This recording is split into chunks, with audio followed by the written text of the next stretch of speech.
Salam sahabat KBS di mana saja berada. Saat ini Yayasan Karya Bakti Esra Soru sedang mendirikan gedung sekolah dasar di Desa Bioba Baru, Amfoang Barat Daya, Kabupaten Kupang, Nusa Tenggara Timur.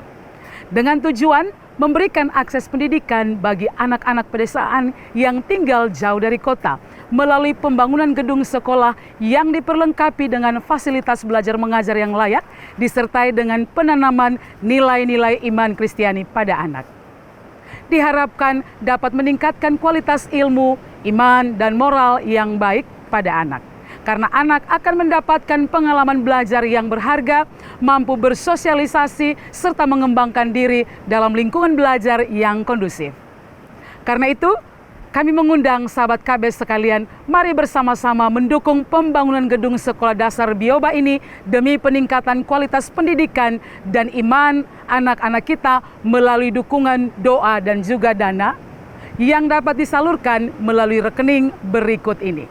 Bergabunglah dengan kami untuk mewujudkannya dan membuka pintu ke masa depan yang lebih cerah bagi generasi penerus bangsa dan gereja. Tuhan Yesus memberkati.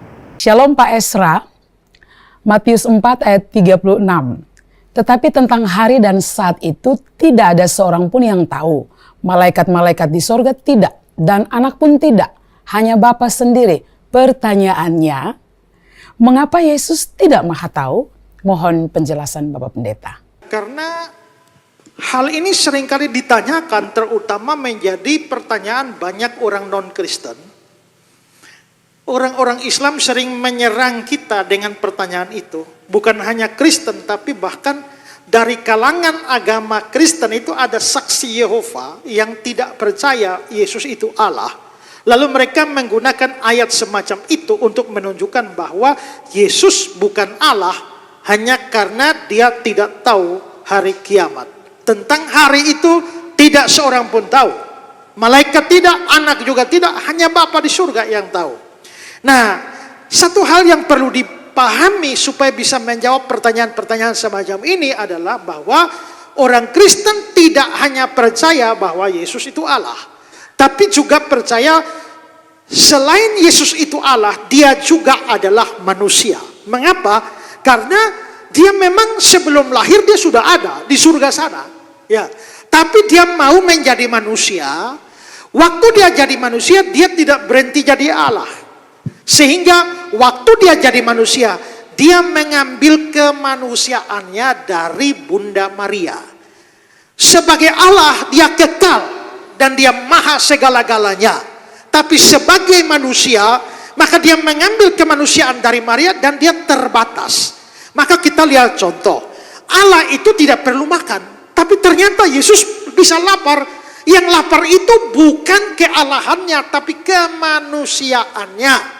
Allah itu tidak perlu tidur karena tidak terlelap penjaga Israel. Tapi Yesus tidur, bukan berarti Allah tidur, tapi karena dia manusia, maka dia juga itu tidur. Ya, Allah itu tidak perlu jalan kaki capek-capek, tapi Yesus itu bisa jalan kaki sampai capek, sampai lelah.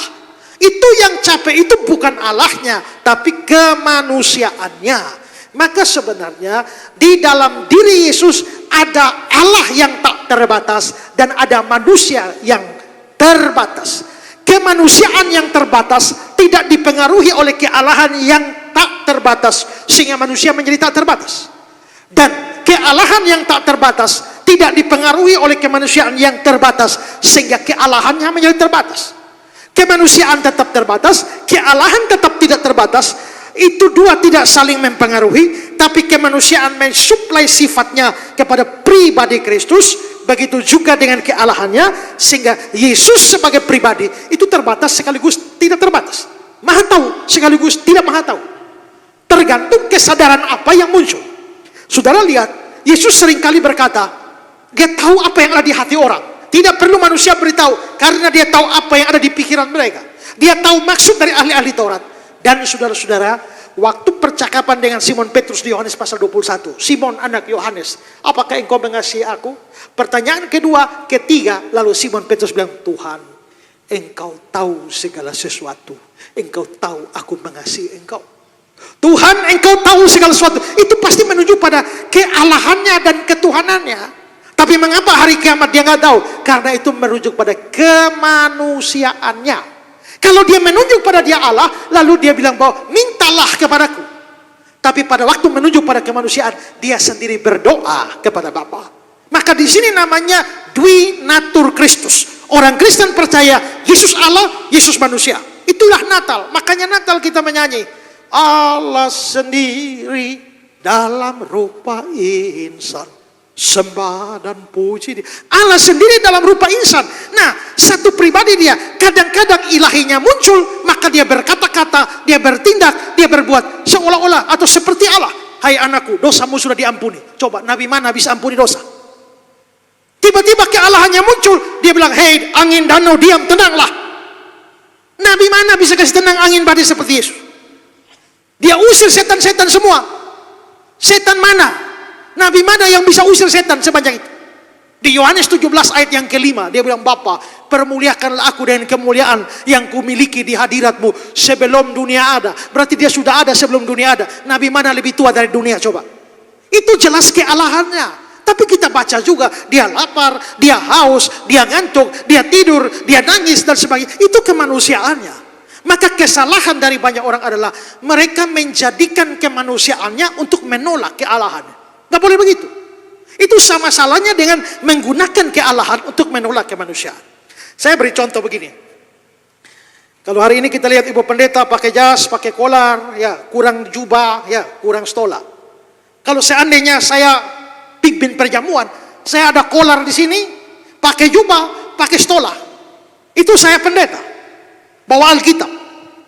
Tapi karena saya juga suka bermain pingpong, tenis meja, maka saya pakai celana pendek, pakai sepatu olahraga, baju olahraga, bawa bat. Waktu saya bawa bat, pakai celana pendek, pakai baju olahraga, itu menunjukkan saya pemain pingpong. Tapi waktu saya pakai jubah, pakai kolar, pakai stola, itu menunjukkan bahwa saya pendeta. Jadi saya itu adalah pemain pingpong sekaligus pendeta. Waktu saudara lihat saya pakai stola, pakai jubah, saudara tidak bisa pakai itu untuk saya pasti Pak Esra ini bukan pemain pingpong. Kenapa? Masa pemain pingpong pakai stola? Ya kan? Tapi saudara tidak bisa lihat saya pakai baju olahraga, celana olahraga, bawa bat. Ini pasti bukan pendeta. Kenapa? Masa pendeta bukan bawa Alkitab tapi bawa bat? Loh, yang itu tadi itu menunjukkan saya pemain pingpong. Bukan menunjukkan saya bukan pendeta.